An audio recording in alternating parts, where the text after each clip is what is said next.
if everybody can imagine a ball that they bounce at home, when you bounce that ball, it doesn't get very far if it doesn't have energy. And energy is what gives you your bounce back factor. So where does that energy come from? Well, first of all, it's the breath. And I guess as a mindfulness coach, that's key. But secondly, it's how you start to bounce the ball. So will you put that ball in action? So will you take that ritual and put it into your life? So it's not just the air, but it's how you use the actual ball, if you like, as a metaphor to bounce back. Okay. So really interesting. There's so much material on resilience right now. It's overwhelming. It's been probably the most important factor in our survival as we survive the pandemic we are in.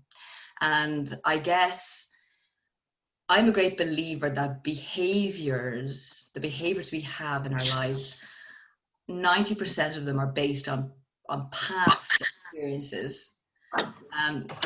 The brain quite likes to do the same things we did yesterday and the day before and the week before. So behaviors are not something that should startle you. There's something pretty hardwired, our behaviors. I'm not a psychologist by any means, but I do believe that your beliefs drive your behaviors. And the fundamental part of belief is really where does that come from? So just to look at our behaviors, I wanted to throw up some interesting scenarios to you. And maybe today, before you came, or if you went out your school run this morning or had to grab milk in the supermarket, you might have wrestled for a parking space, okay? Or you might have had a situation which presented itself, which was unsavory, which was unpleasant. And let's face it, that is part of life. Joy and suffering are basically two sides of the same coin. They're not mutually exclusive. They're definitely together. We can't have joy without suffering. So just to really put that out there, life is about having those two experiences in your life and how you react when things go wrong. So resilience and the power to bounce back is how you react when things don't go your way. And I guess I liked the 3 questions there. So you might write down just 30, 40 seconds, really honestly, in the last week, maybe 2 weeks, 3 weeks, a time when this has occurred to you, or maybe the last 6 months. I mean, they're discomfort, really, aren't they? But did these things happen to you? How did you react when these happened to you? What was your first go-to reaction when you got your parking ticket after 20 minutes? So what was your reaction? Maybe Gillian, I'm putting you on the spot there, Gillian. You might share your idea. Has anything like that happened to you this week, or does that bring up any memories there on those 3 things? Julia may not be there. She might just popped out. Perhaps we'll talk to Kyra. Hello. Good morning. I'm putting you on the spot. You're the first speaker, so don't worry. That's okay. Thank you for joining us. Oh, thanks for having me. You were asking about the parking tickets situation. Yeah. I haven't had one in a while because I have been caught out in the past, so I'm quite careful now to make sure. But if I get one, then I guess, I just blame myself and say, oh, I should have bought the ticket, would have been, paid the dues, whatever was due, and shouldn't have risked it, and it's my own fault. But I wouldn't be overly stressed about it, I don't think. Okay. And anybody else? Thank you, Kyra. Anybody else like to share an honest share on that? Has anybody had a real, oh my goodness, flip the lid, your car, you've got €120 ticket. That's very mindful, Kyra, and well done. If anybody else being honest, I mean, we're human beings, remember, we're hardwired for survival, but we do react. It's a difficult question to ask. Just to be aware of your reactions. And I really want you to be aware that It's not about condemning yourself if you have these reactions. It's about recognizing, because most of our behavior is unconscious. Okay, so we go from 0 to 100 without any cue. It goes like that.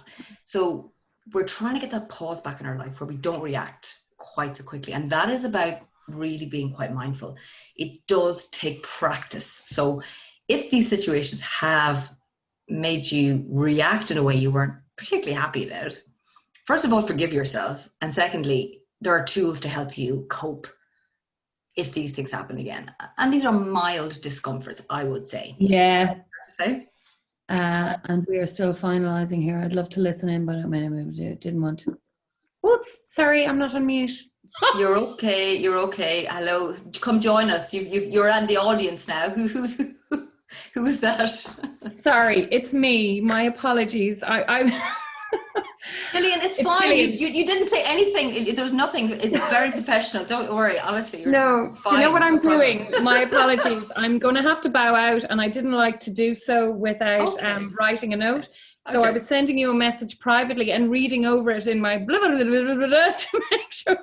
Okay, no My problem. apologies. I've been called away and I can't stay, and I'm really sorry. Oh, So that's okay. I'm going to just put myself, if that's okay, on silent, and I will be dipping in and out, but I won't be able to partake, I'm afraid. Okay, Gillian. No, that's fine. Sorry, I understand. Susanna. Life And that thank you. happens. So talk to you again. Okay. Okay. Thank No you. problem. Yeah, anybody else in terms of Sally? I know Sally's out there, or Pooja. Anybody want to have any honest, how does discomfort, do we like discomfort? That's a good question. No, I think discomfort, I suppose even when you break up the word, like discomfort or dis-ease, you're not at ease, you're uncomfortable. I suppose my reactions, and I would have to watch them because a lot of my kind of go-to reaction would be hot temper. And I said, but a parking ticket at the end of the day, like, get over it. It would annoy me. And, it would piss me off slightly. But I mean, in the whole context and the whole kind of bigger scheme of things, it's very small. So I'd be fairly resilient. I'd be fairly strong, fairly tough on things like that. Things. Okay. Yeah, I would. It's kind of the bigger stuff that would kind of phase me. But I'm fairly resilient, I think. Okay, well, that's a very honest Yeah. reaction there. You're aware of how you are, so that's half the battle. I mean, that's the first step. And the second thing, I guess, is do we think we have a certainty when we wake up in the morning? Do we really have certainty that we're not going to get a parking ticket, that difficult things are not going to happen? I guess that's what I'm trying to say to people, that for some reason, we believe that we are in control of our full environment. And I really want people to say that there's a randomness in life, actually, that bad things do happen to good people and to bad people and to average people. It's just a randomness. So please, with the pandemic, people can tend to personalize all those things, and that's something a little bit deeper, and to be aware that people are reacting definitely in a very, very strong way right now to small, minor things, and that's okay too. Little example, last week I was in Naas, I was in Dunnes Stores, it was 10 o'clock, I went in to get my shopping, donned the mask, and as I came out, the parking attendant came up and said, have you parked in between the lines? And I said, I have, yeah, that looks fine. And he goes, I've had 7 complaints this morning from people saying, you had better make sure that people don't park between the lines. And I think it was really telling in terms of psychology and people's reactions to stress. That when we are stressed and anxious, we're not seeing through the right eyes, we're seeing through a different scenario. So just to be aware when you feel that you're going to have that reaction. And it's very hard not to react now because people are under extreme stress and anxiety. Would that be fair to say out there? You want to share more than we had 6 months ago? Oh yeah, God, yeah. Because I mean, everybody is afraid, and fear kind of engenders, feelings that are, fear generally isn't rational, and I think COVID has shown all of us that we're not in control. And we kind of all thought we were masters of our own destiny, and and we're not. We're not. So that's Absolutely. And that's really the first, good. that's a really hard pill to swallow. I have a fabulous friend and she's wonderful, but she hates getting on a plane because she wants to be the captain. So she would love to be in the cockpit. Well, in the old days when we could fly, right? She was the lady who would have a full-blown panic attack because she's not in control of somebody else's control. And that can be literally leaving control to somebody else, leaving control to external people. If you are a type A personality, I'm going to say for those perfectionists out there, we don't like that, ceding control. But actually, we've never had full control, as Sally said, it's completely, that's a misnomer. We've never had control of our lives. So you have to trust in the outcome. You have to trust that things will go well. That's the first step. So thanks for that. Just interesting little observation there. So yeah, facing the unknown. Life is not going to turn out the way we desire. I hate to put the poor millennials in a box because they really get a terrible battering these days. And actually, they're quite resilient. I'm going to say that they do get a terrible time, but they do bounce back quite well, actually, some of them. So it's not all about the millennials getting this, but is that expectation to have a happy, faultless life without no unknowns, well, has that been taught to us? Where did that come from? The idea that there is no pain in life, and I think people, if you can unburden yourself of that every day has things that are not so positive and has negatives, and these are totally outside your control. And that's a key learning today, that in unknowns, you have to let go of the control that you might have had in other situations. So really adapting is the key. And it's not easy. I understand that too. So why develop personal resilience skills? What's the purpose of resilience? And really, on a business level, on a personal level, on every level in your life, in your relationships with people, you really have this extra piece that you can take out of your tank when you're low on emotional reserves. Okay, first is better decision making. So today we're going to do a little mindfulness as well, and it really is about taking some time to observe really what's going on. But when we're caught in a maelstrom, we tend to make poor decisions. And decision making, you can never have full closure on a decision. But here's the thing. If you don't make a decision when you need to make a decision, suddenly everything is chaotic. Agreed? So the key is to make a good decision and live with that decision, whether it's good, bad, or indifferent. So a lot of resilience allows you that confidence to say, I've made that decision. It was the best decision I could make at the time.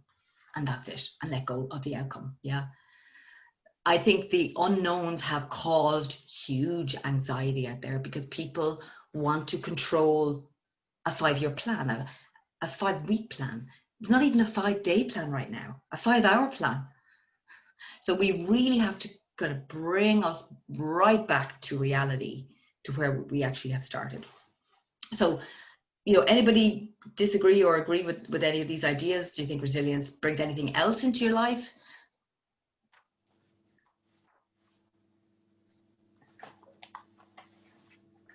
Maybe Emma or Brenda, if you're out there. So would you agree with any of those, or which one sticks out for you in terms of growth? Susanna, just to come in there, it's Jennifer. Hi, Jennifer. Nice to meet you. It's lovely to take part this morning. Your first point there, better decision making despite unknowns.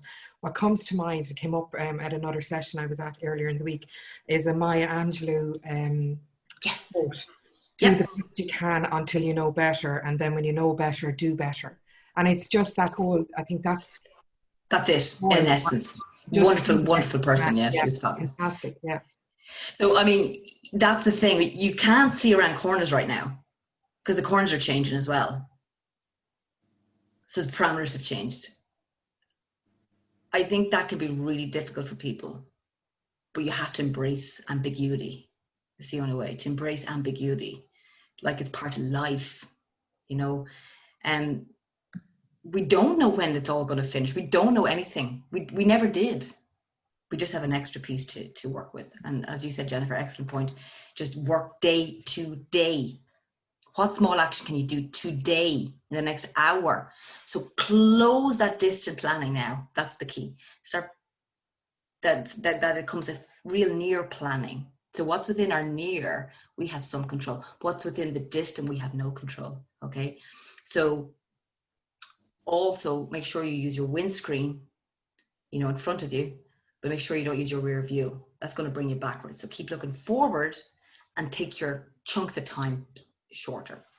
So yeah, some just generals there in terms of resilience, and it is going to resonate differently for different people. Bamboo, love the idea of a bamboo. If you've ever seen a bamboo in the wind and you're walking by a beautiful park, you'll notice the way it has a lovely fluid aspect to it. And that's what we need to be in life now.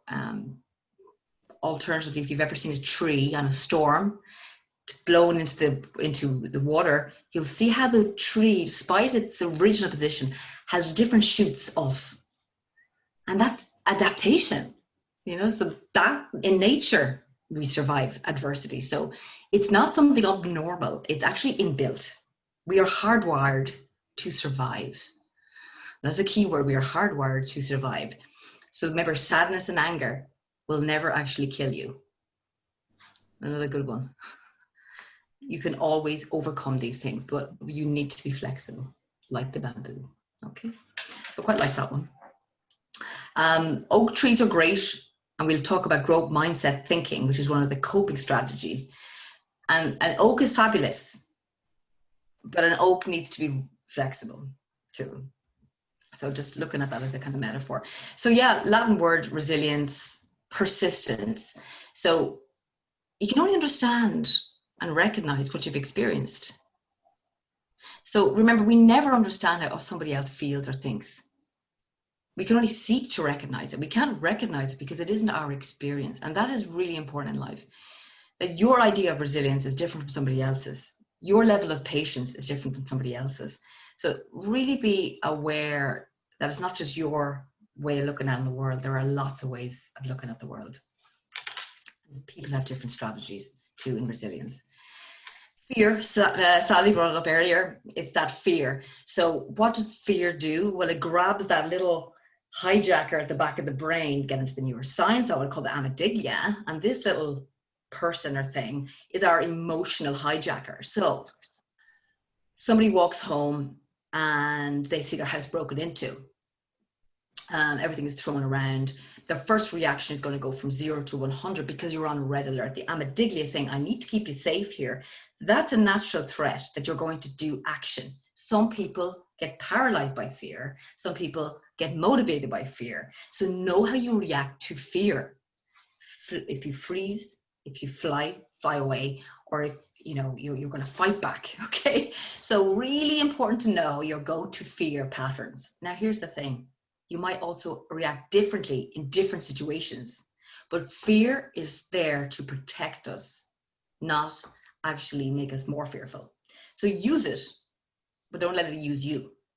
That's really important. So it's there. We wouldn't be here today without the threats of the big tigers. But do we have the big tigers out there now, or are the tigers here?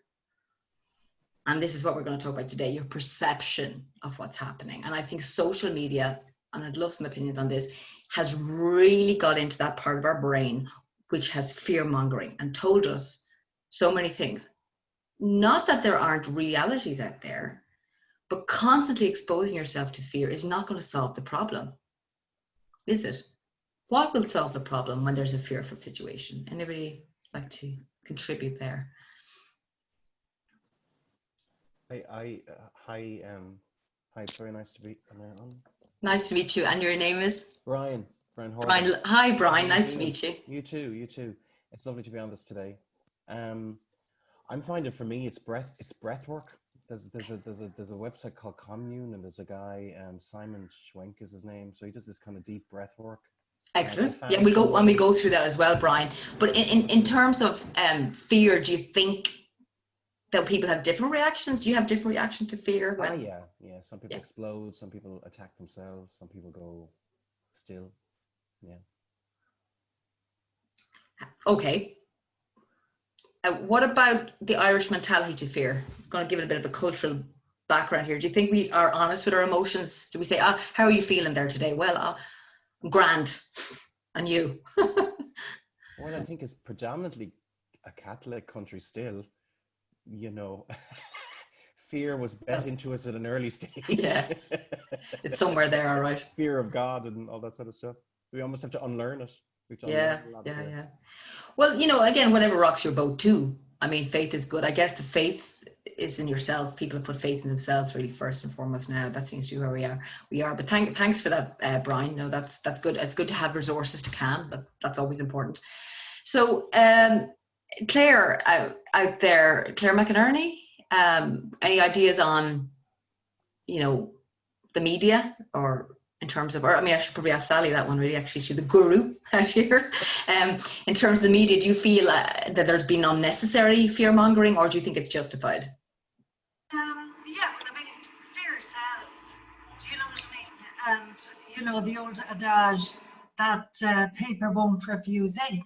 Journalists have a job to do, and sensationalism does sell, because it feeds into, you know, the parts of us, the inner, deeper recesses of our minds.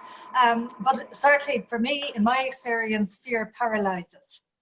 And as you said, Suzanne, you make the wrong decisions. Sorry, there's somebody actually doing some work in the house. It's okay. We're just slightly off. It's not somebody who's breaking in that I'm afraid of. But sorry, so I leave it at that for the moment. I can't. Yeah, that's okay. No, I hear you. I just wanted to bring in terms of the media, and you're absolutely right. Sensationalism sells. Happiness doesn't, by the way. It never does. Yeah. And overcome adversity. 1% of the print of a newspaper. Look at it. It's all bad news. So here's the one really good positive well-being tip.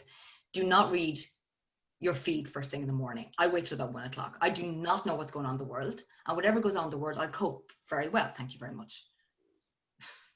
I believe I'll cope. But reading it is not going to help me. Read it every hour. It's a Sky News situation, on the hour, every hour. Now it's on the minute, every minute. That's hijacking the brain. It's not good for you. Put the phone down. Read it once a day at 1 o'clock. It ain't going to change a lot. But our fear to know, our fear to control is what's driving that. And it's a very, very powerful primitive reaction. So be careful, because we are all in the grips of that, wanting to know more when there is no answer. That's kind of it. So here's the things: uncertainty, events appearing as real. So yes, there are threats out there, and I'm not saying we shouldn't be mindful of doing the right thing, but what I'm saying is really recognize when you have an irrational fear that's driving you towards something. So here's a scenario. My mother is 75 years of age. She has a lot of underlying conditions. I'm worried about my mother, that I would obviously transmit this to my mother. So then I go to Tesco's, there's no sanitizer, my mask breaks. I have a meltdown. Why? Because my irrational fear she's going to die right now. Is that rational or irrational? Well, it's illogical, but it's not serving me. And that's kind of how the brain works. It's not that we do things logically, we do them irrationally most of the time when we react. So what is the irrational belief that's driving that behavior? Okay, and that's a really, really important point to make. Interestingly, in a recent study, it showed that one of the main irrational belief people are carrying around with them is that I haven't got the ability to cope.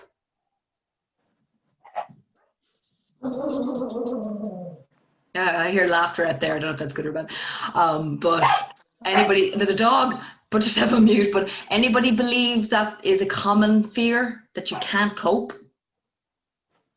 Yeah, okay, right. So what I want you to do now is, I was going to come back to that in a second, don't worry. I want you to think of 3 occasions now in your life, 3 occasions in your whole life when you actually overcame adversity. So somebody pull that belief, I can't cope, put it in the dustbin because it's not true. And I just want you to think now of 3 occasions in your life. Take some time here where you surprised yourself and you said, well, actually, I did quite well there. I came through that well. I overcame that. I bounced back. And I'm sure there are many stories out there, and there are many hardships and many troubles that people have experienced. But for you, what strikes you as the three defining moments, I guess, of difficulty in your life where you had to overcome something that wasn't pleasant? So perhaps write that down. It's really important to write it down. If you don't write it down, it never happens, as they say. But if you want to write it down, you can see what it is. Yeah. Yeah, something, just one sentence, you know, a time when I overcame adversity.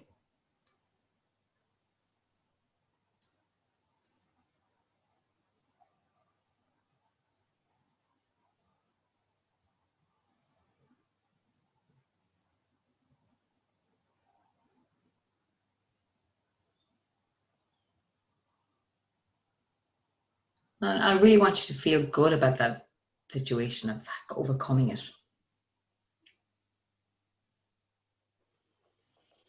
Okay. There are probably many more than three, okay, but three things that stick out for you.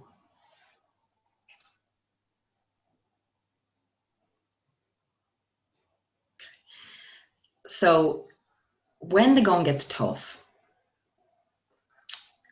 use that piece of paper to say, I can cope because in the past I managed to overcome 1, 2, and 3. And once the brain can recognize that, it brings it into calm.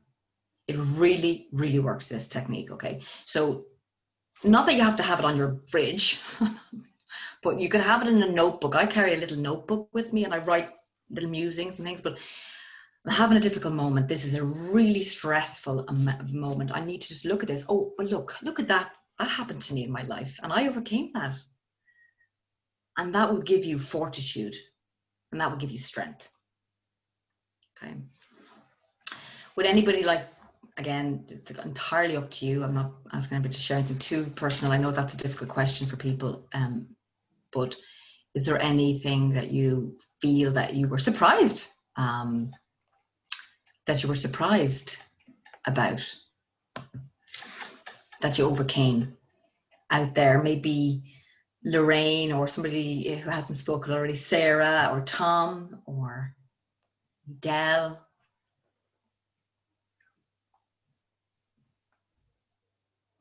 Jennifer, I did speak to Jennifer. Everybody's a bit quiet out there. So yeah, anything that surprised you, even during COVID-19 that you overcame.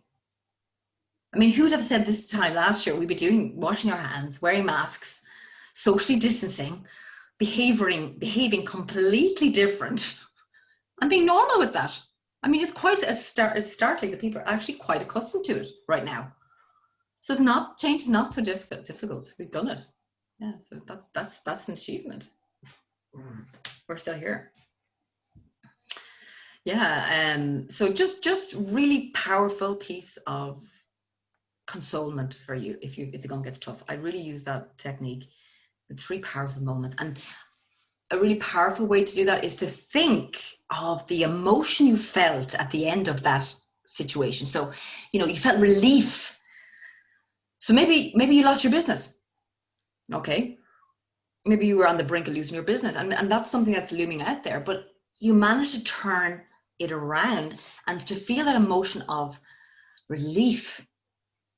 That's a great way to plug in to positivity. Yeah, because negativity is going to get you regretting and looking at the past. That's going to let you look forward. You're going to go straight forward thinking. Any thought that you can share in the chat? I know it wasn't too distressing for people, but I think it's important to look at how strong we actually mentally are as human beings. We're much stronger than we think we are. That's for sure. That's absolutely for sure. So, just 1 second. I'm having a slight problem with my share. Here's a second now.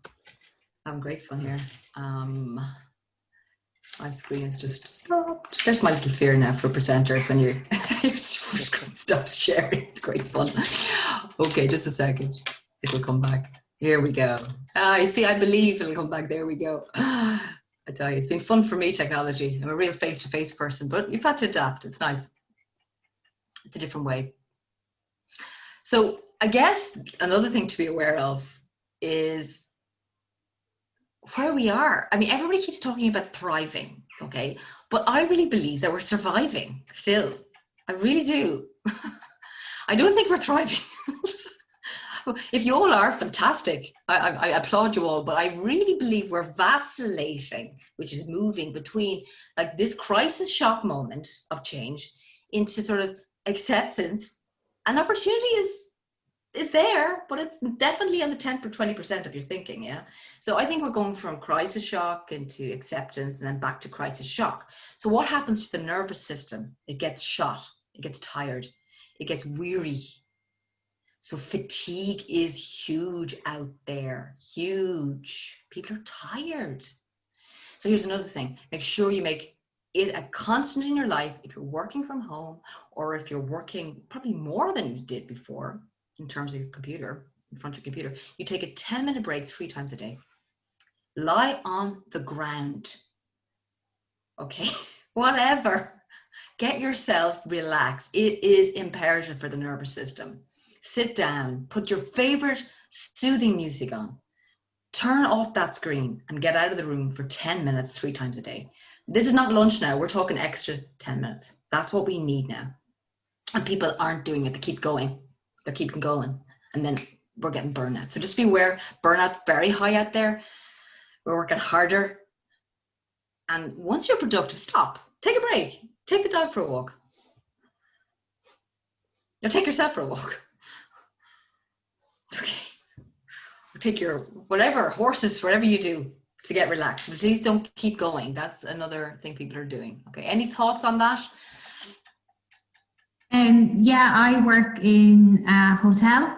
So we've just really spent the last couple of months going from crisis to acceptance, back to crisis. And I think that's part of what we're struggling with now at the moment, is trying to be creative on what's ahead, because you're just so in the day-to-day at the moment.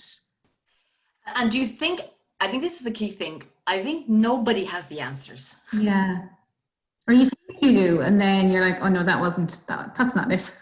No. So I guess this is a really nice thing to know, that even if the decision is made and we have to change it, it's not so difficult to change something, is it?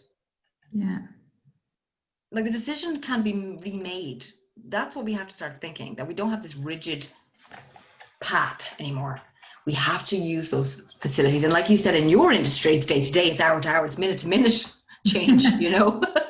And you're dealing with people, which can be very stressful too. Yeah, there's a lot of, you could really see like at the start that people were kind of, you know, people are just kind of getting more frustrated because you can't fulfill their requests the way that you did at some stage. And at the start people were like, yeah, we get it, we totally understand. But now there's just a frustration because you can't. Yes. You can't promise them that their wedding is going to go ahead, or their event, or even their stay, because you just don't know. It goes back to this one, Emma, and thanks for sharing that, is what's really important is, again, back to our first slides, how do you react when things don't go your way? And that on a macro level is, how do customers react when things don't go their way? Well, some people throw the toys right out of the pram, and then it's going to go right back to basic reactions. So really, there's no hiding from that, and that's hard out there. I think that's really hard, people's reactions, to manage that, and that's why today we'll have some real tools by the end. But that's one of the biggest things: manage other people's reactions, their reactions, and also your own reaction. Yeah. Yeah. So well done, very good insight there. I thoroughly agree with you on that one. So look. Anybody remember Elizabeth Kubler-Ross? She talks about loss. Nobody's talking about loss at the moment. They're not talking about grief. They're talking about, come on, shake yourself up, get yourself ready. Fabulous. But we're dealing with a loss. We've lost our freedom. Nobody's brought that up, really. The freedom aspect. It's our human survival, connection. We need people. I've seen people talk to neighbors they have never spoken to before. They're just craving the connection. It's in our hardwire. We want to connect. Other than that, we'll be animals. And even animals like other animals, but we're actually rational, hopefully, animals. So we need people, social animals. whether you're an introvert or not, hardwired into you is that socially you need people to survive, whether you're an introvert or extrovert, by the way, it's both sides. But here's the little cycle here. And we look at all these areas, and this is really, really enlightening. It's like the crisis we spoke about: shock, denial, frustration. Shock, denial, frustration. Those 3 of the 7, I think, are where most people are lingering. Maybe people could just tell me now, I mean, I'll have a look, but where do you think you are yourself on a daily basis? If you were looking yesterday, right, and what happened yesterday, or even since Friday until now, where, honestly, for yourself, I mean, you can just send me a chat, you don't have to necessarily share it, and I'll read them at the end, but just a kind of a little bit of a poll out there. I don't know, is anybody in the integration, which is acceptance phase of everything is perfect, tick box, tick box, tick box? Or are you more like, I'm in the experimental stage, or oh God, I think I'm in the shock phase still, you know, because if your behaviors are shock, then that's where you are, but accept that. Let me see, okay, yeah, excellent, lovely work, really nice. I got a lovely, beautiful share there as well. Your childhood fears can come up here, by the way, as well. Something that really freaks you out can come up in COVID territory as well, okay? So be aware of that as well, to nourish and nurture yourself a little bit more. So denial. Not going to go into too much about the philosophy, the background, and I'm not getting into politics, but I guess there's a lot of naysayers out there saying that COVID isn't there, you know, and I guess that's where the denial phase is, yeah? So if people are congregating on the streets in hundreds, they're not really accepting the fact that we have a pandemic, okay? So the denial could be very, very strong out there. But you can't really change that. That's someone's reaction to crisis. Quite hard at the moment for government. I think it's quite a hard ask, actually. You're restricting people's freedom, they don't like it, and this is how they react, yeah? No differently. Here's a really thing. Viktor Frankl, Man's Search for Meaning, fabulous book, about the purpose of why we're here. Yeah, he says the purpose is what drives us. You know, who did he say? It's basically quite a sad, grim story, but it's basically he survived Auschwitz. You know, who survived? The optimists, okay, the pessimists, or the realists? So who in his mind survived abnormal, abject circumstances? The realist. Isn't that interesting? I think it's really interesting, because the pessimist lost complete hope straight away. They saw the mud.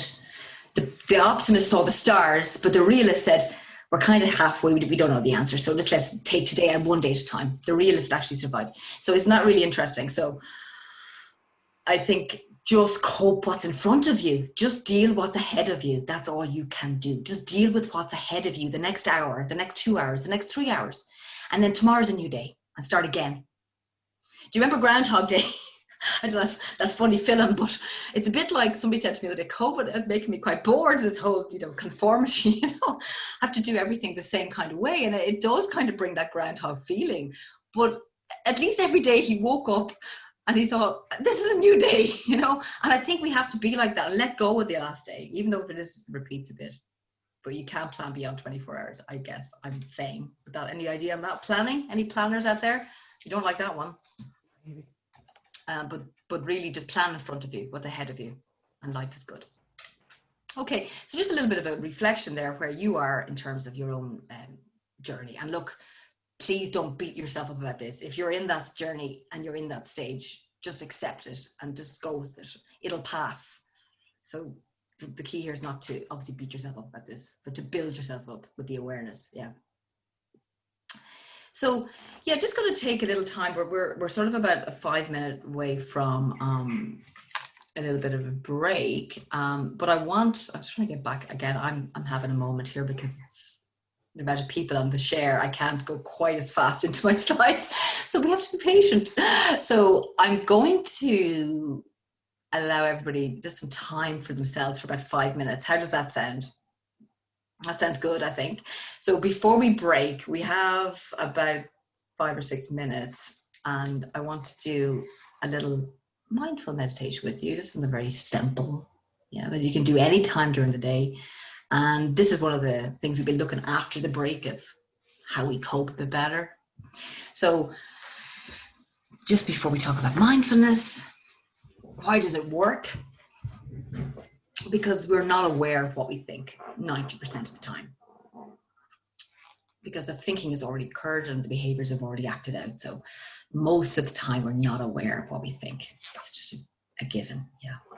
So how do we slow down the mind? Well, we use the breath to become present. So if your feet are on the floor, you can take off your shoes if it's easy for you, or you can keep but just make sure your feet are planted on the floor and try to find a nice space in the back so that you're opening up the shoulder blades, okay?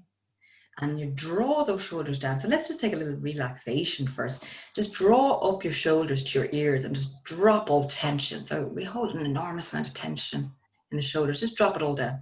Let it go. As though your ice is melting into water. Just let that kind of drop out there. And then sit back deeper into the chair. Let your palms fall onto your lap, and you can take Gaya Mudra, which is like this. It's the thumb and the second finger, and you can splay out the hand on the lap. So just let that openness in the body. So just let the palms open up. Gaya Mudra is a nice one. And taking a nice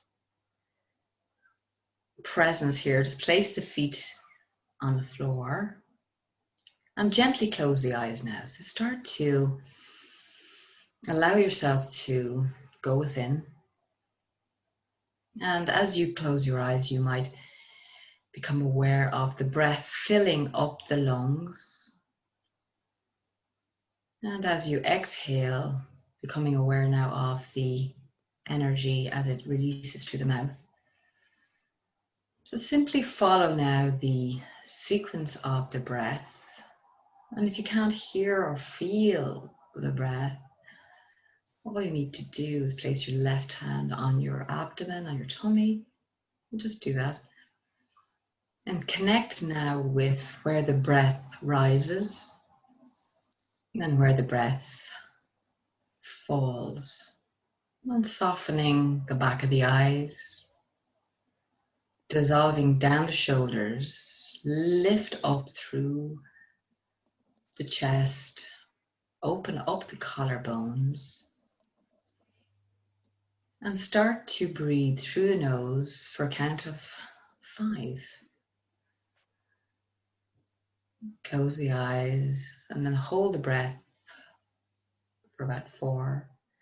And then release backwards, counting backwards, opening the mouth all the way down to 0, rolling out the abdomen. So feel that internal breath as it rises for 5, count to 5, hold the breath for 4. And exhale down to the feet to 0. And on the next inhale, as you breathe in, imagine you're breathing in ease. Let ease be etched into the back of the eyes, the back of the throat. Let the corners of the mouth drop down. Let the jawline be unclenched. Let the interior of the mouth be soft. And then exhale all the way down to the feet. And breathing in ease, exhale tension from every sinew and muscle in the body, as though you're allowing the body to renew through breath. And maybe take the breath a bit deeper this time. Breathing up to a count of 6. Hold for 4. And release as long and slowly as you can the breath. Imagining you're filling up a balloon with water and releasing the balloon with water. Just see that filling up of the lungs, back of the ribs, and then exhale, emptying out any tension through the mouth. And just stay and follow for about 5 rounds of 6-4-6 or 5-4-5, whatever you can do, it doesn't matter. Just do breathing together. And as you breathe in and as you hold and exhale, you might Be aware of thoughts. Your mind might wander, and that's okay. Just bring it back to the anchor of the breath in the forefront, and allowing all thoughts to go into the background. So just notice, like clouds in the sky, your thoughts passing by. Going back each time to the flow of the breath in through the tip of the nostrils, feeling that sensation, holding that breath and energy, and releasing all tension down through your feet into the ground.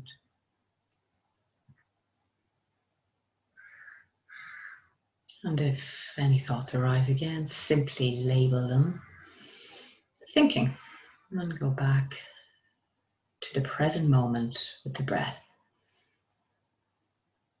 As it rises in the chest and abdomen and releases out through the mouth.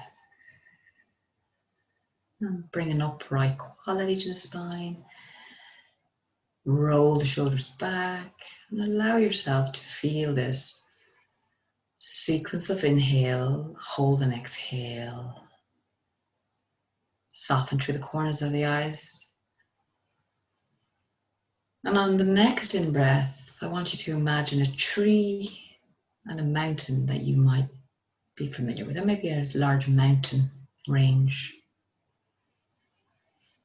And I want you now to embody that mountain in your mind's eye. So just go to that serenity place where that mountain is. And as you breathe into your feet, imagining now the base of the mountain is your feet. And imagining that the sides of the mountain, strong and steady, are the flanks, the waist of us. And as you move up to the crown of the head, imagining the peak is the mind and the crown. And breathe in from the base, through the feet, all the way up into your steady mountain. And exhale all thinking, overthinking, planning, all the way down into the base of the mountain. Deeper breathing, deepening your awareness within your mountain, which is within you. That strength and steadiness, which comes from the breath in the mountain. And even though as a strong, steady mountain, we occasionally see thoughts and imagine them in them like clouds across your mountain. And just notice now they come and they go, yet the mountain stays steadfast, resilient, and stable, despite the weathers of our minds, despite the weathers of our circumstances out there. So allow yourself to embody this mountain breath on a cool autumn day as you sit on the top of your mountain, surveying your world, calm and peaceful. But despite the weathers of our minds, we are still in control of our breath. And allow that breath to soften your heart and ground your feet.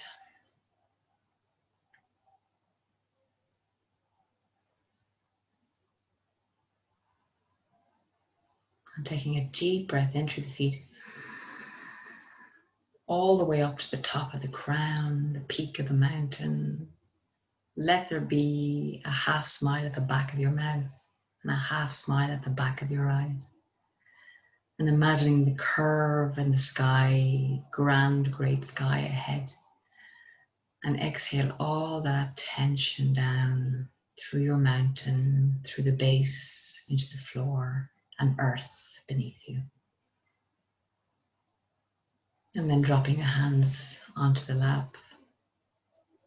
Bring back your awareness to the outside world. And just focus on a point in the room. Soft eyes. Resilient heart. And just stay in that clarity now. And now take a little break for yourself. Take a good 5-7 minute break. Take a cup of tea, have a walk outside, whatever you want to do, and come back when you're ready. Thank you.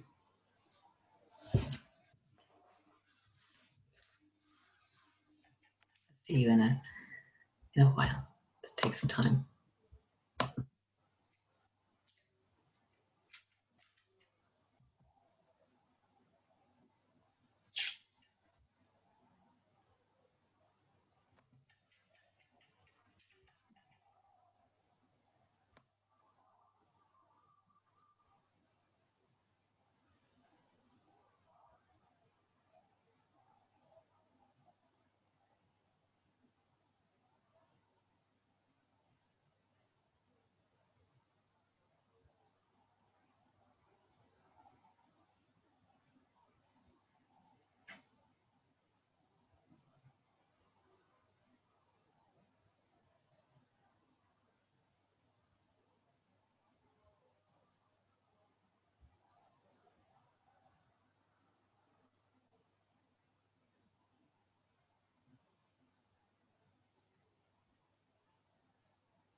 Hi, everyone. You're all refreshed after that.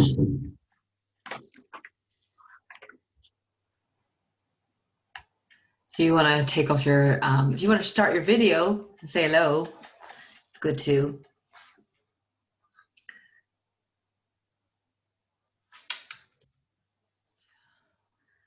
Hi, Sally.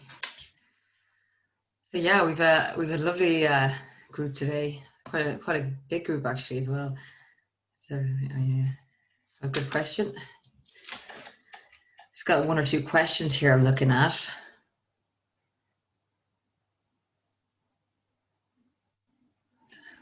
Yeah, okay. Okay. So yeah, just coming back on one or two questions. Well, I suppose the first question for anybody out there, if that was your first time doing mindfulness, how did you find that? Was it useful as a coping technique? Any musings on that? I guess as a main thing in terms of meditation, most myths, just to sort of debunk the myths of meditation, most people say, I can't meditate because I have too many thoughts. Another one, I haven't got time to meditate.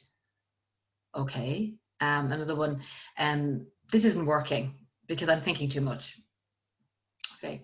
Those are common reactions to when people start meditation, and the practice of meditation is about practice. It doesn't happen immediately, but what the answers to those ideas, I guess, are, and here's a really important piece of information: the mind will never stop thinking. So we can't stop thinking. We have about 70,000 thoughts a day. Here's a really funny one: 80% are repeated thoughts. That's what the brain does. It flips them around like you flip a pancake around on the side and the back. That's what it does. So you're not abnormal if you're thinking. That's what we do. So we can't stop thinking. But what we can do is observe our thoughts, because we are not our thoughts. That's quite a big one to take away from today. But if you can observe, you're conscious of your thoughts, you don't react. They're just thoughts. That's it. Feelings are the same. It doesn't mean you deny them, but you don't get stuck. You acknowledge them, process them, move on. That's the difference. But if you're not aware of them, that's why we meditate. We're aware that we think. We're not trying to stop them. So people think, I shouldn't be thinking. Well, that's what happens. Okay. Any particular insights on that one? I know, again, meditation, by the way, is not for everybody. It's one technique. Just because I'm a mindfulness coach doesn't mean that's the right coping skill for you. I have a fabulous friend, and she's done some retreats with me, and she's really an exercise person. She's fantastic, but she's an active relaxer. So the thoughts of her sitting down for 2 hours meditation is hell on earth.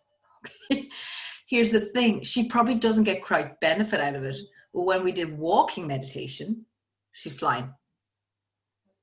She relaxes. So it's not your bag, that's okay too. It doesn't mean it's the only way to relax the mind. Okay, so if you are an active relaxer, try doing something active, like mindful eating, mindful walking, walking in the forest. It doesn't have to be, that's meditation. Just being present. That's it, without judgment. So you don't have to be a Buddha at the top of the mountain, guru. That doesn't always work. So simple stuff.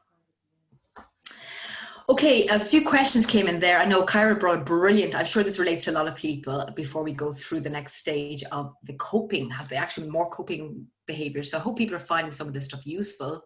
Mindfulness is one aspect, breathing. There are other things we need to look at too. Kyra brought up an excellent point, if she doesn't mind me sharing it, is that work-life balance. How do we get work-life balance when we're working and living from the same space?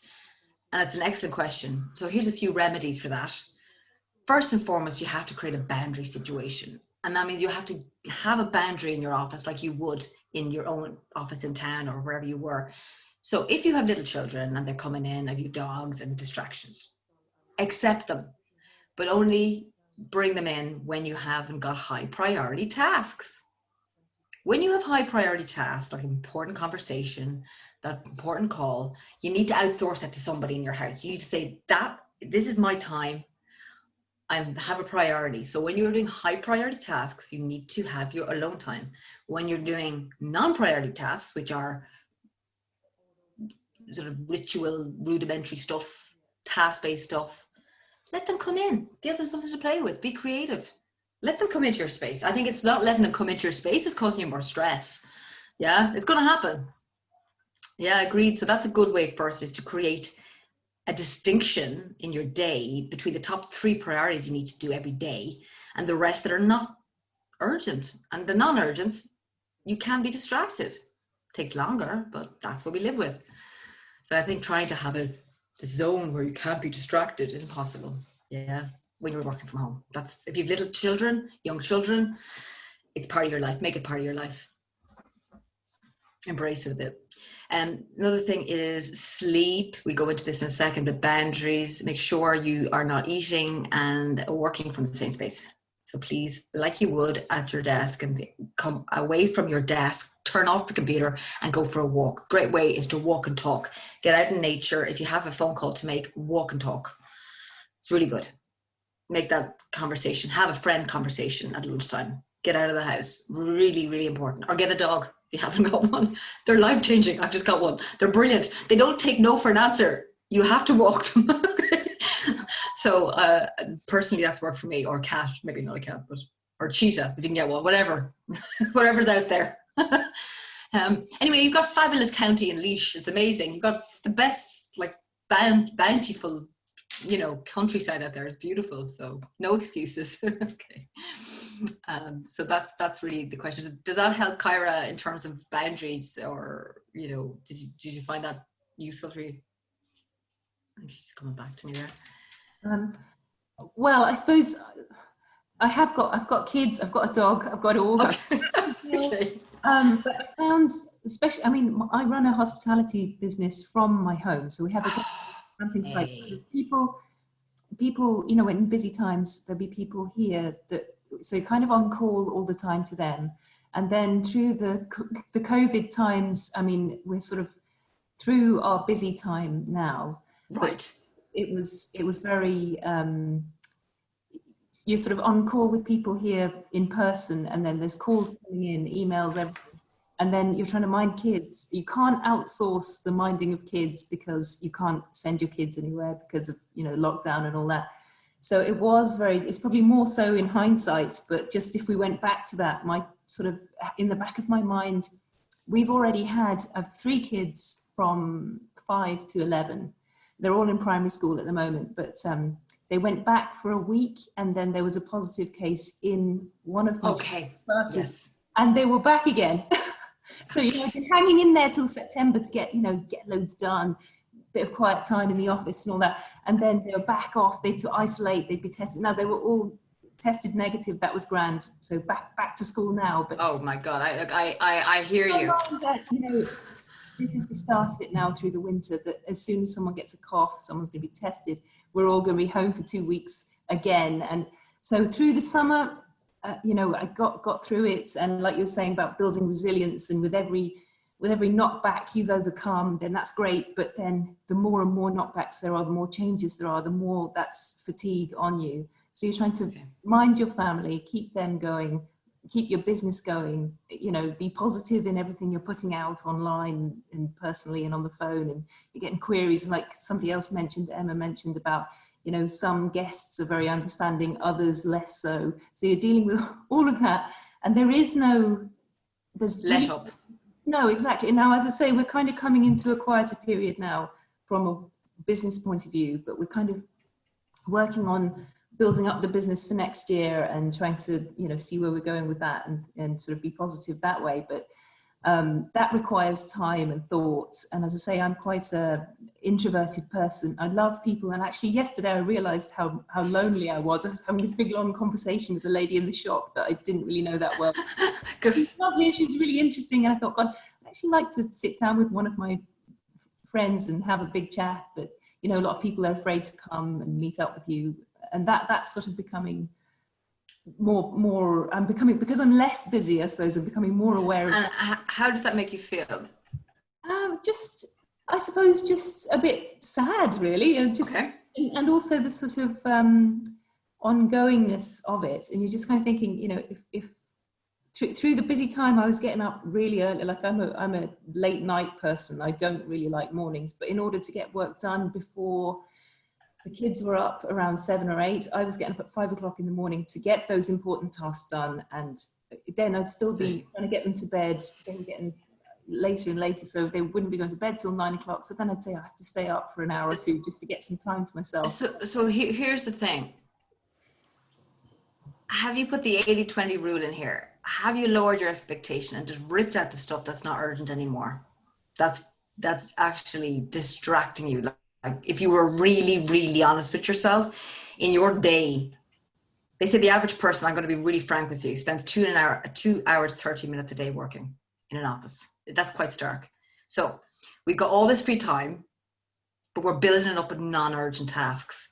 I totally understand that you have a huge family and you have a huge commitment. It's not huge, but you know, I suppose there's non-urgent tasks, but there are tasks that have to be, you know, minding children is. Oh no, absolutely. Like minding. So what I was suggesting is, sorry, not to get rid of your children or anything, I'll put them somewhere else, but I'm suggesting that you might, like the housework, the things that drain you, the things that you're going to have to sort of lower your expectations on that, I imagine.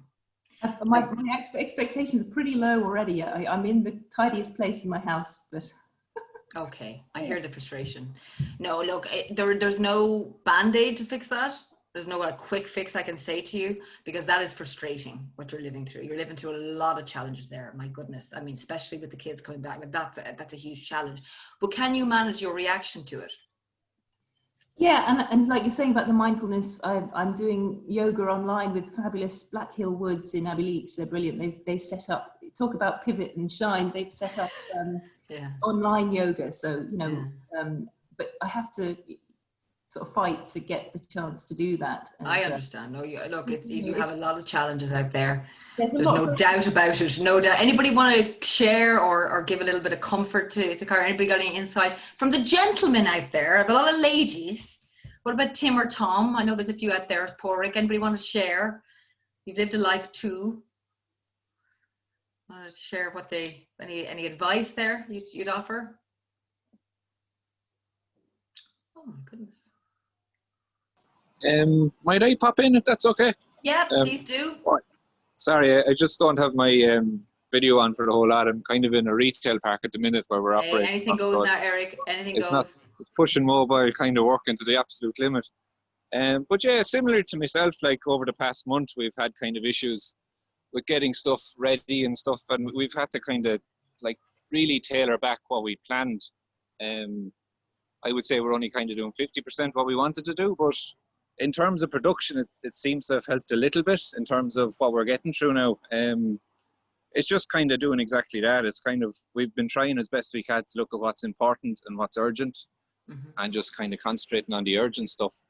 But even at that, I always find myself falling back into frustration stage. But to an extent, we're just kind of hoping that if we can keep cutting back and keep looking at what we need to do, and then what we don't need to do, at least it kind of opens up time for me to kind of do relax and kind of get that energy back. Have you lowered your expectations, Eric?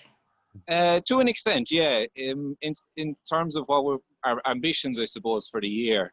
Okay. But we're still kind of just trying to make sure that what we are doing is good enough. Okay.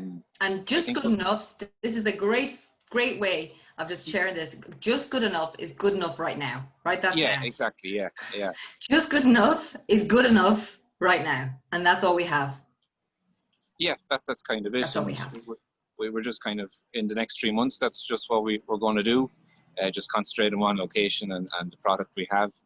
And in 2021, when we do have a chance to take a break or a week off, reassess. But up until this month, it's just been very frustrating. But we've just kind of said, yeah, we're just like, screw it. We don't live in the age of anxiety now. We live in the age of frustration. That's what's changed on that whole.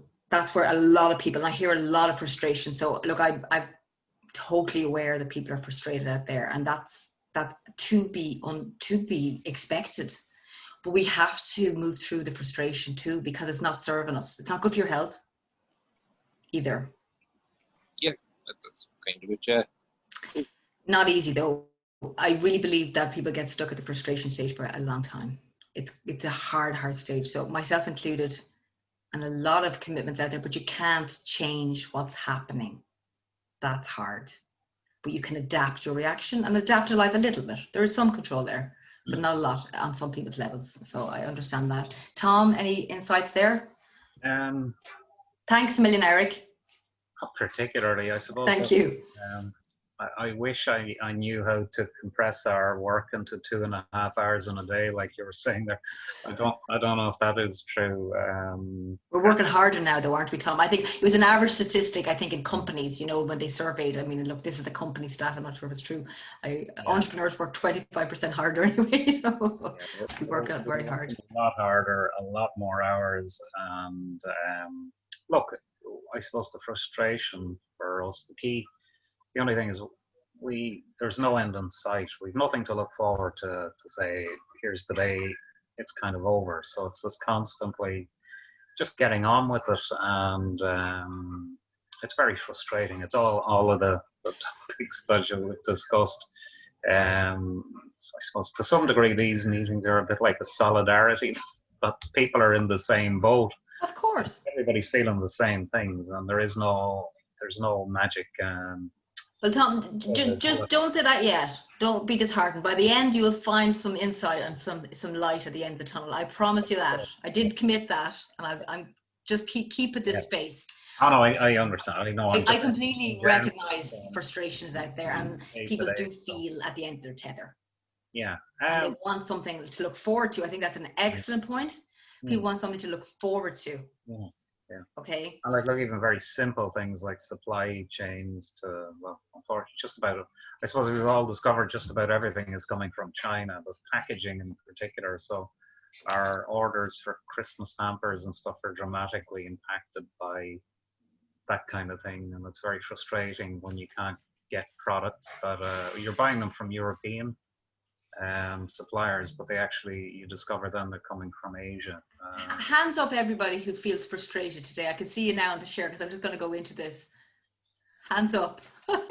So look, we're all feeling frustrated. God, if you're not, you're doing great. Well done. Okay. So here's the great thing. You're not alone in your frustration. Isn't that, at least as Tom said, it's a bit of solidarity in that at some level. Okay. So I think that is a really, it's good to actually be aware of that one. Okay. So thank you very much, everybody there. That was hard, but necessary to kind of see where we all are. So moving through doesn't seem to like me, my PowerPoint. Just one second. I'm going to go into my normal one. Just stay with me. The joys of frustration. Yeah, I just seem to live with it. I'm just going to go into a share here and see, can I get a PowerPoint? What's happening in my mind? I'll move it over here. Just bear with me 1 second. But basically, we're going to move into the next stage of coping mechanisms, okay? And I just want you to write down now, just while I'm getting this ready, 3 coping mechanisms you have. So when the going gets tough, what do you reach for? Now, like we said in adversity, those 3 times in your life where you overcame something really difficult. Now I want you to write down, what do you do? It doesn't have to be highfalutin. What do you do when the going gets tough? What do you do? Do you take a bottle of wine, start at the beginning and get to the end? Not a great one, but I'm sure there's a lot of wine being drunk out there, but that's your own business. But what do you do when the going gets tough? What do you actually do? Reflection time.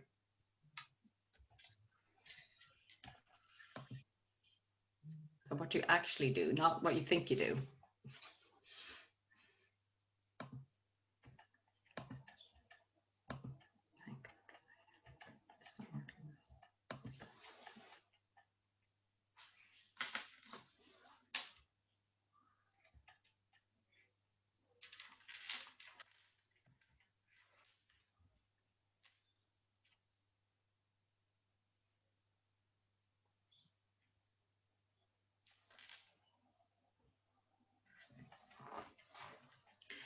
Okay, so your coping strategies, are they working out for you?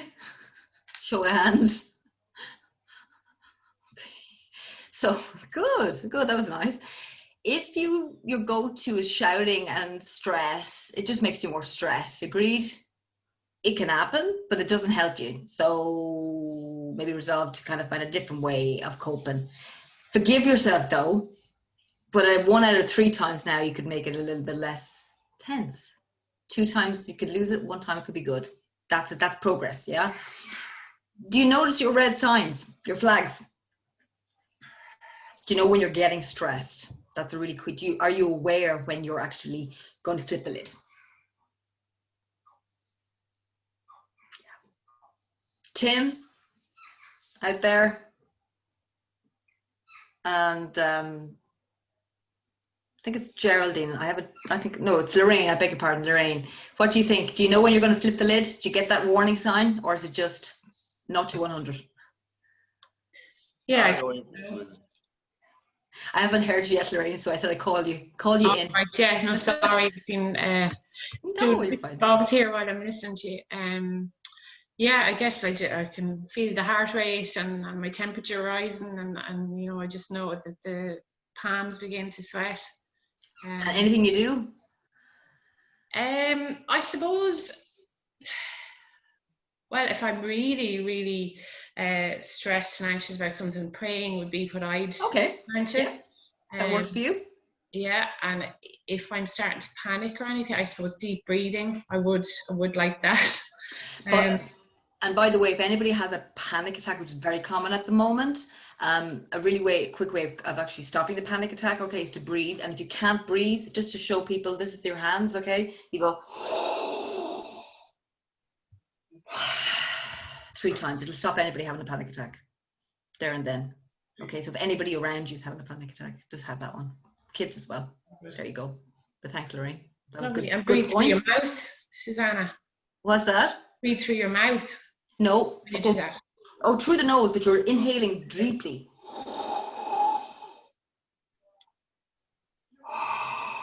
Nose if you can do it, Lorraine, but get the breath into you. Don't worry about how it comes in at that stage. Just get the breath into the body. It closes off the close down system. Yeah.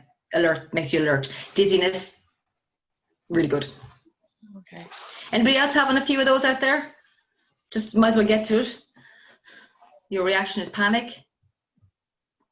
Well, I think it'd be subhuman if you weren't feeling panic at some stage. Yeah, I mean, I certainly, you know, can recognize panic attacks. If anybody's had them, don't be afraid of them. They ain't going to kill you. They do feel like that at the time, but the breathing like that, what I just showed you, another little technique is this. Okay, here's the side of your hand. Sorry, just getting down to a little bit kind of coping. And here is your tapping mechanism. Okay, even though I feel anxious right now, this is for anything, I am calm and serene. Okay, so you literally are re-tricking the brain. Okay, so just tap it out Here, it's a little technique. It's not woo-hoo, it works. It's neuroscientifically proven, tapping, EFT. So even though I'm feeling stressed right now, I choose to feel in control.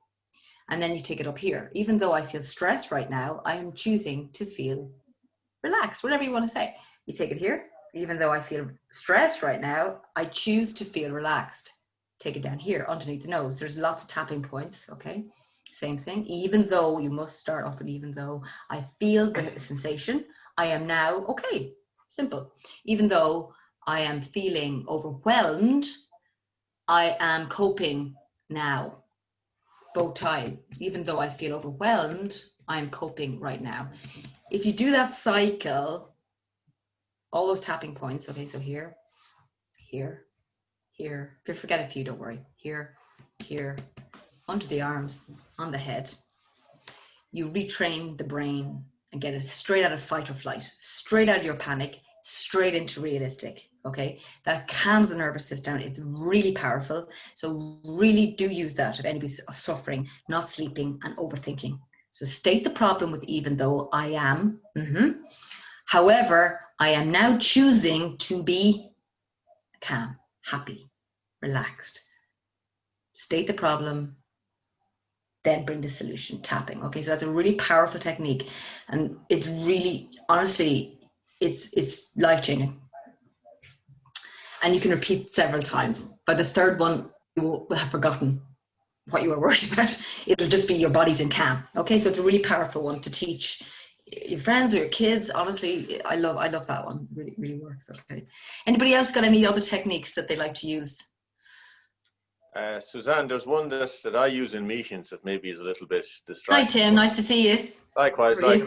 There's a pressure point in between your thumb and your middle finger, and you just press. Just here, yeah. Press with the opposite thumbs, so you can be sitting at a meeting. Okay. You can have your fingers in like that. Oh, nice. And you just press in one into the other. So at that point where the thumb and this join, with the opposite hand, just press in. Excellent. So you can be just device, and it relaxes the nervous system as well, I guess. It relaxes the nervous system, yeah.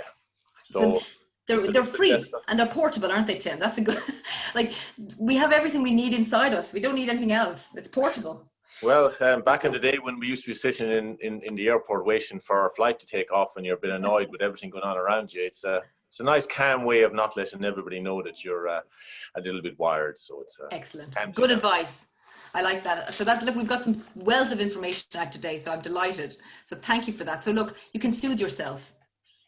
We're built to be soothed. We have to soothe ourselves. There's ways to do it. Okay, just start and try. So a little bit of strategy now in terms of coping. And I mean, I guess the main question I asked is, how are you all coping? And that's a great question to ask people, not how are you feeling? How are you coping? It shows that you're getting over an obstacle. So when you're asking your team, if you've got people who work for you as well, or if you're working with your friends, you don't say, how are you feeling? You could be a detailed one, but how are you coping? So you're acknowledging that there is a difficulty, but what are you doing to move through that? Okay. So that's a lovely question to ask people and yourself. So how are you coping on a rate of 1 to 10? Are you 6, 3, 5? As some people said out there, some days are 4, some days are 9, some days are 1. Give yourself a break. We're living through a pandemic. So please try to lower your expectation. If you mess up, you have a flip out, you'll be fine. You're human. Okay, we're human beings, not human doings. You didn't get all that done yesterday. We're living through a survival mode. We have huge obstacles. So just take what you did get done and then put them on for tomorrow.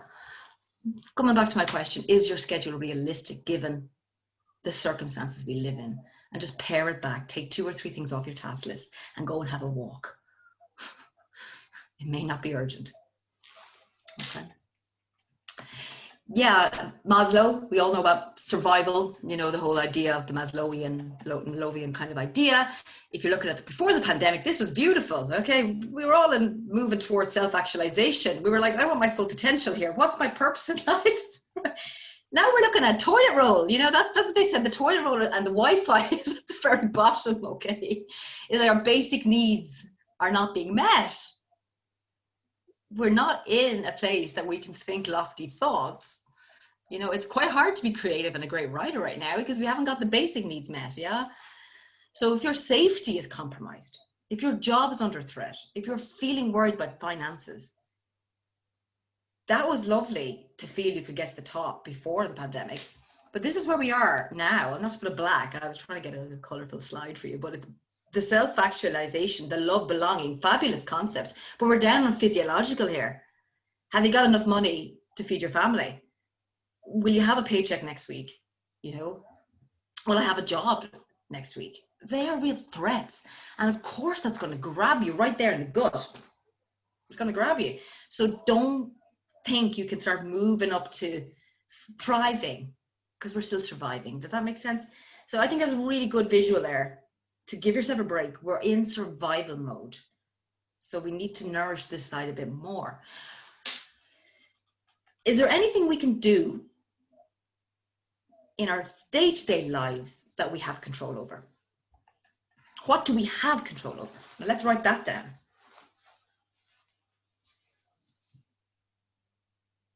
Emma or Brenda, what do we have control over in our lives, do you think?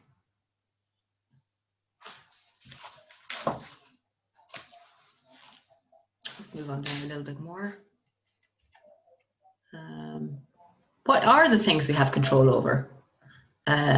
Jennifer? Sorry, now switch on the spot again.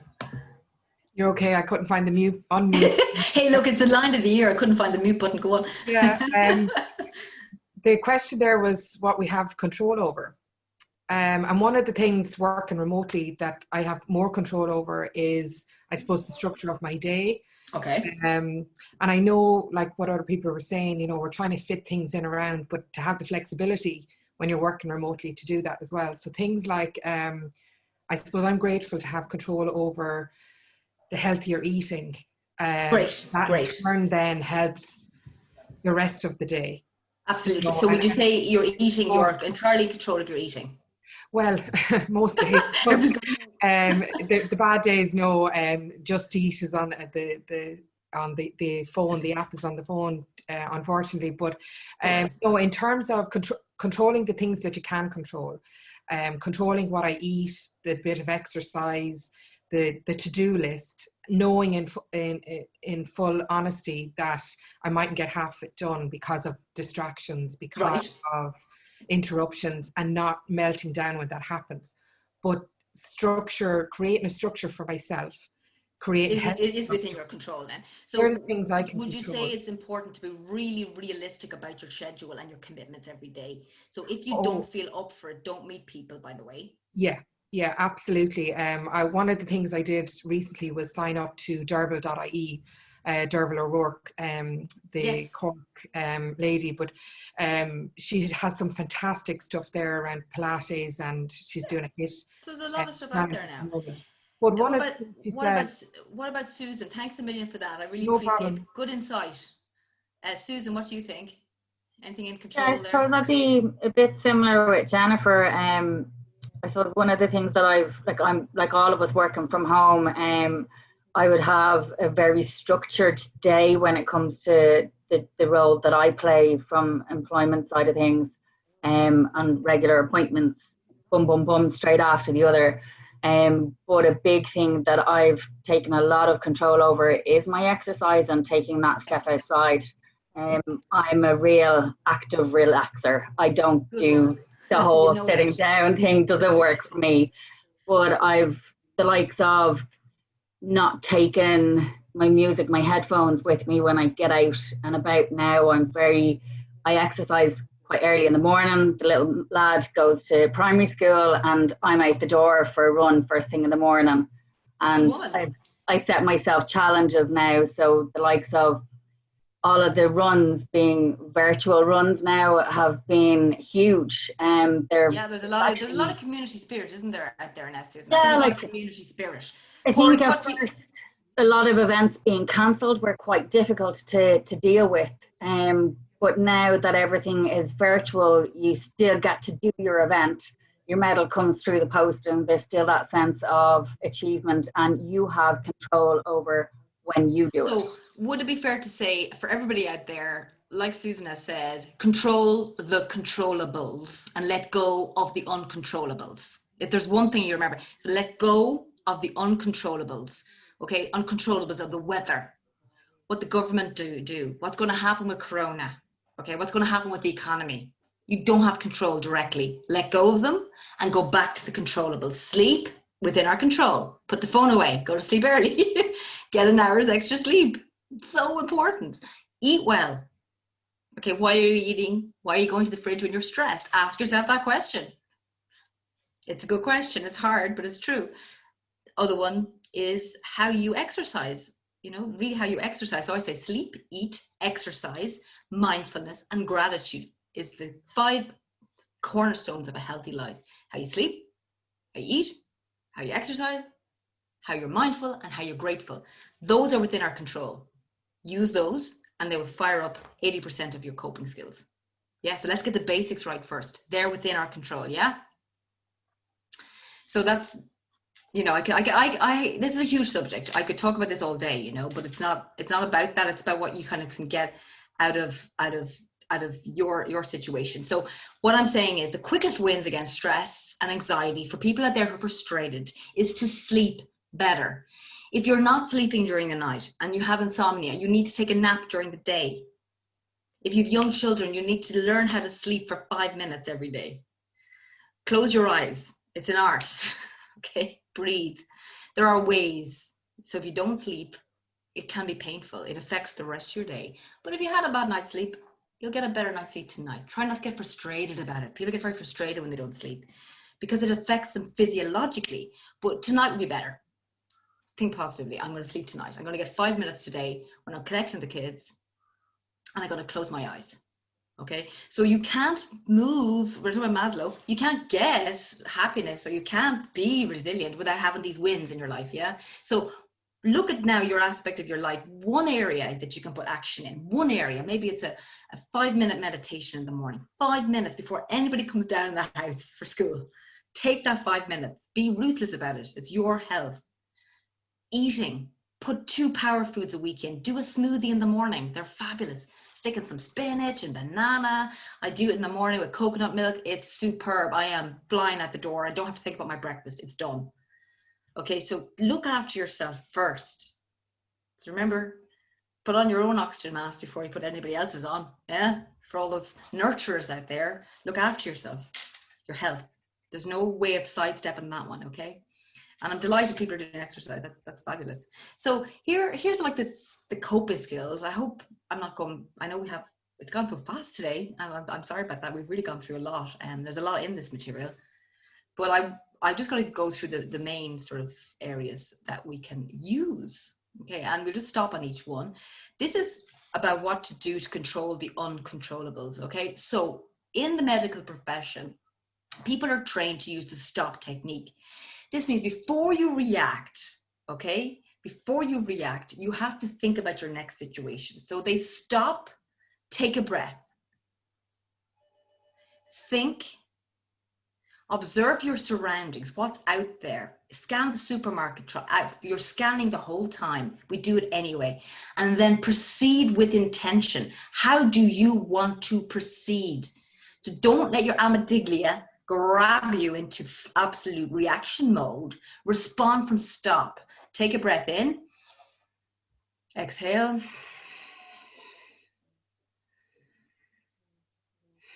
Nobody even knows I'm breathing. Inhale through the nose. Exhale. Very important to breathe through the nose. It's a filter system. Then think, what's the best thing to do here? Observe your surroundings quickly. And then how will I best proceed now? Those 4 little things will change your life because you'll be coming from a logical place, not from an emotional place. The emotions aren't great, you know. Emotions are not great for decision making. So what's happening is you're being pulled into a reaction, but you can change and choose your reaction. So stop. I like to put that on my door. If anybody, you know, in work, this is actually one of the companies I worked with. They use this with their customers. They use it with themselves. So if you can't modify yourself, it's quite hard to modify somebody else's behavior, yeah? So stop, take a breath. That breath took 1 minute, 3 rounds, 4, 4, 4. That took me 60 seconds, maybe 50. So take 3 rounds, so just breathe in for 4 and exhale for 4 even, just keep it simple. Breathe in for 4, exhale for 4. Breathe in for 4, exhale for 4. By the 4th round, you'll have forgotten the trigger. You're in a queue in Tesco's, they're really long, you're frustrated, you want to get a pint of milk. Try stop technique. You're waiting in the traffic, try stop technique. You are fully in control of how you proceed. We think we aren't, but that's what we have control over. And I really want to get that home today, that that's our real gold. Okay. You don't have to react. It's just an automatic reaction. Yeah, we just react because we do. It's not the right necessary thing to do. So temporarily stop what you're doing. You know, in Chinese medicine, they say busyness is heart killing. That's what the Chinese call busyness. That's the Chinese for busyness, heart killing. So let's keep our heart good. Let's stop chasing our tail. Let's get rid of the things that are not longer urgent. Look at the important and urgent. Sorry, the trivial, I mean. Look at the urgent and the important stuff. And is it really that urgent? Prioritize your life. Stop, take a breath. 3 mindful breaths. Observe. By the way, if you're trying to scan, a great way is to pick something in the room. It could be a color. So when you're in that kind of shot of reaction, anger, frustration, guilt, whatever it is, look to something in the room, disassociate your vision, find the peace, and then say how I'm going to proceed. Distraction. If anybody has children out there, you do it anyway. When they're going to cry, you go, oh, look at the balloon. Oh, look out there. Look, that's what we do. I do my new dog. She's ripped my whole house apart. And I go, oh, look at this. Bang, run after it. So the mind's no different than a dog running after something. Distracted it, but make sure you are in control of your mind. So if you want to print that, I can send it on to Bernie if anybody wants that, but it's really useful, yeah? Another one is to acknowledge, obviously, the real threats and learn to respond better. So if you can breathe, you're already in a better place. Just breathe. So when the stress comes on, just stop and breathe. And whatever happens after that is a lot better. And you're calmer and healthier. So perspective. That's been the biggest issue. Perspective. Another coping strategy. Get perspective. Great painters had perspective, didn't they? I don't even know what they were. Then you had to paint with perspective. But we've forgotten that art perspective because we're in the 4 walls. I'm going to show you a funny one. See, this guy's on the boat and he thinks, oh, great. And the other person's there, oh, land. So it entirely depends on your vantage point. Where are you coming from? And sometimes try to step into somebody else's shoes. Maybe they're having a really rough day. Give them a break. Maybe it is difficult for them. Step into somebody's shoes before you go in your own kind of vision, yeah? So look at the person in the boat and look at the person on the land. We are bigger than just us. We're a cosmos out there. We're huge. I love this. It works because people identify poor Shirley Valentine. But what was her take on perspective? She said, bloody wall all day. I don't know if you've ever watched the film, but it's pretty much a classic. And then she just said, I'm going on holidays. And what happened to her? Lots of things happened with Costa. We won't go there. That's a different story, a different debate. But what I'm saying is she got perspective on her life, didn't she? And suddenly she wanted to change everything. What's missing at the moment? We don't have holidays. We're not leaving our countries. It's difficult to get perspective. So Shirley Valentine, on a very simplistic level, the 4 walls are the self-isolation that we build around us right now. We're indoors, we're at home, we're remote working, we're lonely. Somebody said during that, we're lonely. It's okay to be lonely. It's there. Loneliness is huge. So reach out and talk to somebody today. If you are lonely, take a phone call up, ring your friend, and have socially distant coffee. But do meet people. That's important. Don't isolate too much. Okay, that's a big thing with perspective. The minute you leave your house, you feel better, huh? So Shirley Valentine, just remember her. So any comments on looking outwards? So if we look outwards, we're not looking inwards. It's fabulous to always be inside and how we feel. But sometimes we need to look outside our environment to actually get perspective. So that's what looking outwards means. So resilient people look outwards. They're not always inwards. For the introverts out there, start getting outside your zone. Start looking at the world outside you. If you're a leader, start helping the community a little bit with your leadership. Get out there, help people. That actually really, really works, because you get outside yourself and you forget about yourself. It's great. Anybody do something like that? I think that works. Outward thinking. Outward actions, really. You know, you're doing other things outside, just ruminating in a room.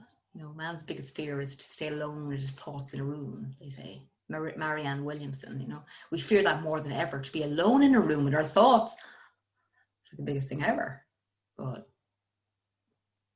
yes, if your thoughts are in control, you're free. But the next thing is leave your house, get out and do something. It's good. Go for a walk. Okay, so perspective. Tips to get perspective. Focus your mind outwards on the world outside you, okay? Nature. It's on our gardens. It is in our garden. It's outside, wherever it is. If it's a plant, okay? Nature soothes you, okay? It's got great beauty in it, and the beauty calms the nervous system. So has anybody ever started a walk feeling dreadful, and then by the end of your walk, say in nature, you feel a hell of a lot better, but your circumstances haven't changed? It's just your attitude changed. So it's really, really key now that we put those moments into every single day if you want to be resilient. Not just once a week, every day. It's vital. If you need it at 5 in the morning, do it at 5. If you need it at 5 o'clock to 5:30, it's half an hour. Nature. So really can't stress that enough. That's going to give you perspective. Take the dog for a walk, explore a new place. People say, I'm a bit bored of my routine, but find a place you've never gone to. Don't bring a map, and walk out and see what happens. Maybe I might get lost in the forest. It's good. It's a good experience. I don't know how big the forests are down in Laois, but I don't know. But just be careful out there. But I guess explore new territory, new things. That's what people miss during lockdown. They want to get out. They saw all their county they'd never seen before. Gardening is a great one. We're coming into winter, but maybe do a bonsai. Do something in your house. Maybe do a little bit of creative covering your cushions, reupholster your chairs. Be creative with color. Yeah, it brings a bit of magic back in your life. Everybody's painting their house this weekend now. I'd be in trouble. But just do whatever makes you feel good. We're allowed to feel good, you know, despite the obstacles. We're allowed to feel good. And just definitely bring that into your day. So growth mindset thinking. Going to bring you really through this really quickly, but I just love this idea. People have heard of positive thinking. They've heard of all manners of thinking, infinite thinking. Growth thinking is about you start where you are and you just take the next step forward. That the past doesn't influence the future. Okay, really, really nice school of thinking. If anybody likes to read up on coaching and leadership, a guy called Rich Diviney, and he wrote the 25 attributes to lead teams through uncertainty. Amazing, amazing insight. He was a Navy SEAL commander. He had to look at what differentiated people who survived and who thrived, or like who became really successful in his team as in the Navy versus the people who didn't. So what were those winning traits? Like what made those people tick? And this is what's in the book. But the main personal traits are very different than what you think. They're not skills. Skills are, and it's hard for professional footballers now. I mean, they know how to play football, but do they know how to do Corona? Not really. Okay, so if you've practiced something over and over again, that's a skill. But what he says is that skill sets are gone. We're looking at traits, developed traits of resilience, yeah, in the growth mindset. Does anybody have any idea of any of those traits that aren't a skill, a can do, but it's a trait you have or somebody has? Does anybody got any examples of it? You might think of a personal attribute, which we call them. Any ideas out there?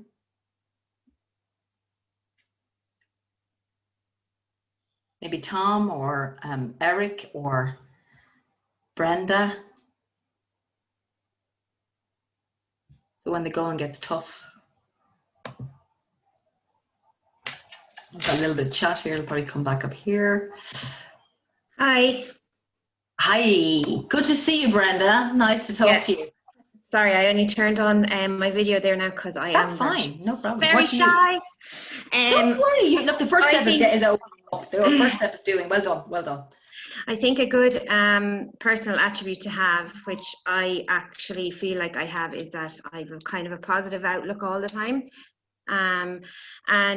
Then when I'm faced with adversity, I find that like when I practice the pause, like you were saying, take a breath, practice the pause, I can always refocus myself and try and see the positive, or try and go towards the positive. Excellent. Anybody agree with her there? Any other traits? Thank you very much for that share. That's super. Thank you. Well done. Anybody else think the same? We're running into 12 o'clock. We're almost there, but don't worry. I've got 2 or 3 minutes left. I won't keep you all too long. But the key is, if you can remember like the visuals today.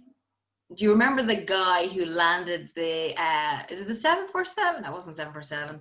It was Chelsea Sullenberger. The Hudson. Has anybody seen Sully, the film? Yeah, Sully, the film? Hands up. I don't know if anybody's seen it or not.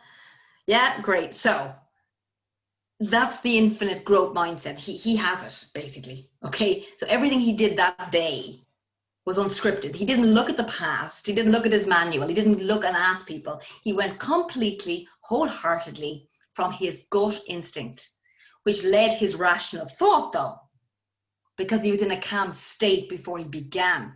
So here's the thing. You can't make a good decision from an irrational place. So you've got to get yourself into that rational place very quickly. Breath. Stop. The stop technique. He was doing this anyway. So when he made that decision to land, he was clear as crystal, but had no idea what would happen. That's courage. Okay. Courage is hard. You don't know what the outcome is going to be, but all you can do is give it your best shot and let go. And that's what he did. So, I mean, he's written many books on this. He's a fascinating guy, actually, if you ever want to look him up. But the 3 traits they distinguished from him and what the Navy SEALs have, if you like, and lots of other people you know out there, and perhaps yourself, are patience, adaptability, and situational awareness. So those 3 traits need to be nurtured. So nurturing your patience, mindfulness, stop. Okay, adaptability is perspective. Think outside the box a bit more. Throw out the box. The box is gone now. You don't even have a box. Okay. So, and the situational awareness is what is in your immediate environment. You know, scan that and then make the best decision you can. And that's all you can do in uncertainty. Because you have no certainty. And your skills won't work. You got to think differently. So I really like that little kind of idea. You see, fear is a learning step. Don't see it as something holding you back. Fear is part of life. Befriend fear. It's an anchor with you, but doesn't hold you back. It is there, but get the courage to move on. Yeah, I feel fear. Recognize fear, but move through the fear. Yeah, despite the fear, we all have it. Habits, only way to change. So remember these coping mechanisms, breathing, perspective. You got to put them into your life to practice them first to get the benefits. And small steps make big changes. Sleep 1 hour extra tonight and your whole day changes. Your whole day. People are saying 1 hour extra, 1 hour extra, your whole day changes. Your performance, your thinking, your feeling. So make one small change today. So what 3 small things will you do differently tomorrow? There you go. Let's write it down. What 3 things from today, from all the things we've spoken, this is all personal for you. What 3 things would you do today or tomorrow differently than you've done today? Is there anything that you took from, okay, I'll bring that into my resilient toolbox?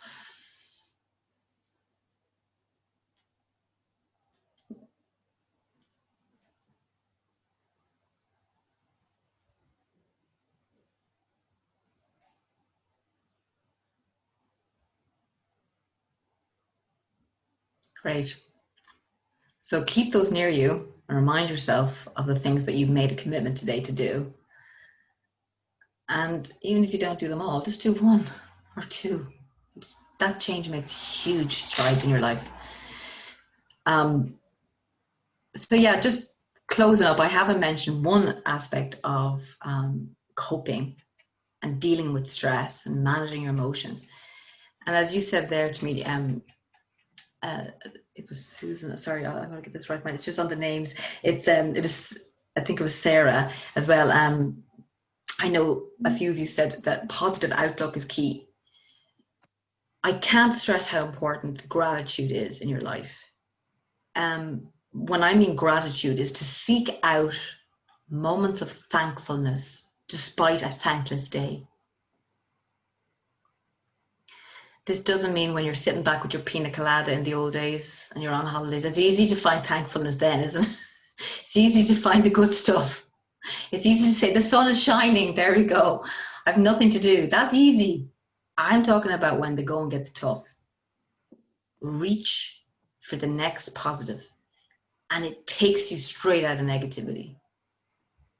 Absolutely, neuroscientifically trains the brain to think differently. It actually changes the way the brain is formed. The neurons changed, the pathways change. Okay, so here's a lovely thing to do with children. And I do this some of the mornings, not always. My son is 16. On the way to school, it's an early morning. It's about 7:15 in the car. I say, tell me 3 things that you're grateful for today. And the first I was like, oh, for God's sake, Mom, I don't, bad humor, mood, right? And then the second day, he's like, well, Mom, actually, I'm really grateful that you're here today. And then we're driving the car down to school. And then the third day, told me, Mom, I'm really grateful for that gorgeous sunset we had last night.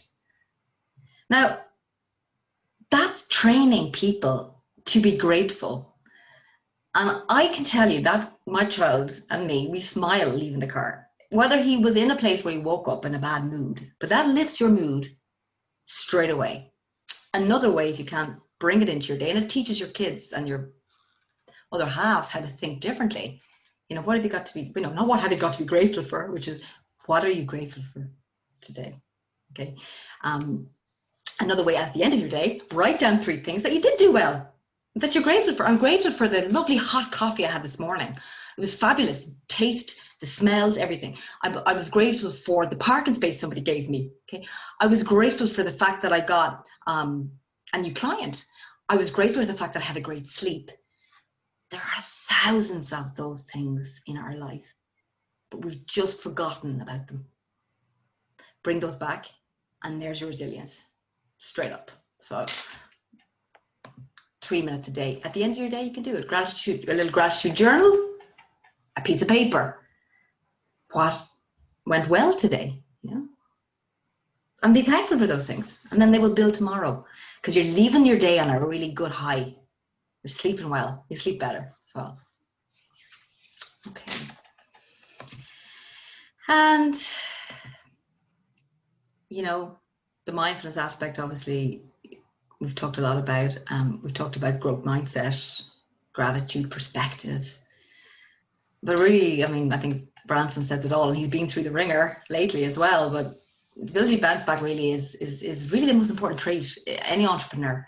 But we're all architects of our own lives at the moment.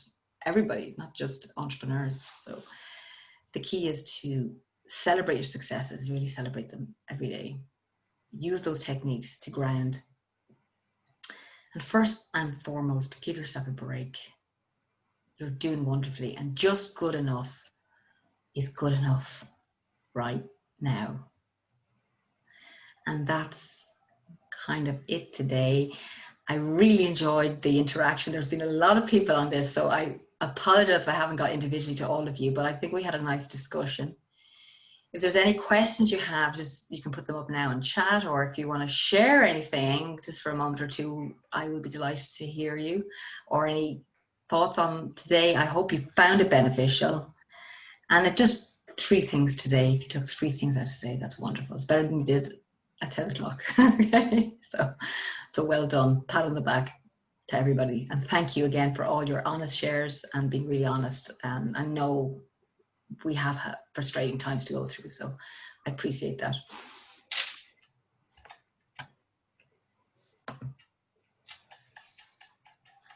That's great. Thank you. Thank you. I'll just jump in there, and while my camera was off, I was listening intently. Thank you, Bernie. And it was really great. And I think the Corona coaster, for me, all those feelings, and it's great to see everybody else in the same boat, having, you know, one day you could be in all of those stages. So I think that's sometimes there's comfort in knowing other people are in the same boat. And for me, the 3 takeaways are definitely sleep. Wouldn't be not a great sleeper, so even, you know, an extra hour a night, as you said, can make all the difference. The gratitude and the friend fear piece, absolutely, and they're my 3 takeaways. So again, thanks for today's session, and to the Local Enterprise Board for supporting this event. Hopefully people find it useful, and you know, we'd like to think there'll be many more wellbeing workshops throughout the rest of this year. I think it's a crucial part for everybody to stay well in mind and in body to get the job done over the next long winter.